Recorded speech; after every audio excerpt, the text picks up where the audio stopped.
विधानसभा निवडणुकीत महायुतीसमोर राज्यात महाविकास आघाडी भुईसपाट झाली आहे।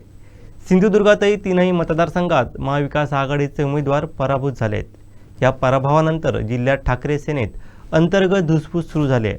आता सेना फुटीच्या उंबरठ्यावर येऊन ठेपली आहे। पाहूयात। विधानसभा निवडणुकीत महायुतीने राज्यात एकतर्फी विजय मिळवला। या विजयानंतर विरोधी पक्ष अक्षरशः भेदरले आहेत। सर्व पक्ष आता चिंतन करत आहेत।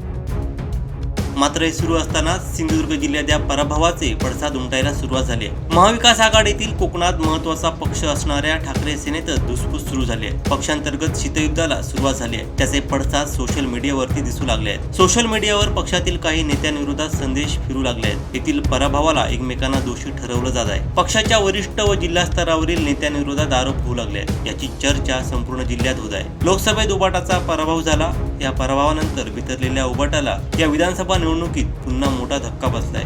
जिल्ह्यातील तिन्ही मतदारसंघात ठाकरेंच्या शिलेदारांचा पराभव झाला। जिल्ह्यातला मिळालेला व्हाईट वॉश कार्यकर्त्यांच्या जिवारी लागला। जिल्ह्यातील नेत्यांमध्ये असलेल्या अंतर्गत गटबाजीमुळे हा प्रकार झाल्याचा संशय कार्यकर्त्यांचा आहे। विरोधकांपेक्षा पक्षांतर्गत लोकांकडून पाडण्यासाठी प्रयत्न झाले तसा सर्वसामान्य कार्यकर्त्यांचा सुरू आहे। या पाडापाडीच्या राजकारणात पक्ष संपल्यानं अनेक कार्यकर्ते व्यथित झाले आहेत। अशा परिस्थितीत अनेकांनी पक्ष सोडण्याची तयारी केली असल्याचंही सूत्रांकडून समजतंय। काहींनी पदांचे राजीनामे देण्याची तयारी केली तर काही जण परिस्थितीचा कानोसा घेऊन निर्णय घेण्याच्या तयारीत आहेत। या सर्व प्रकारामुळे भविष्यात या पक्षात राजकीय भूकंप होण्याची शक्यता आहे। पक्ष नेतृत्व या घडामोडींकडे किती गांभीर्याने पाहून काय निर्णय घेतात यावर या पक्षाचं जिल्ह्यातील भवितव्य अवलंबून असणार आहे।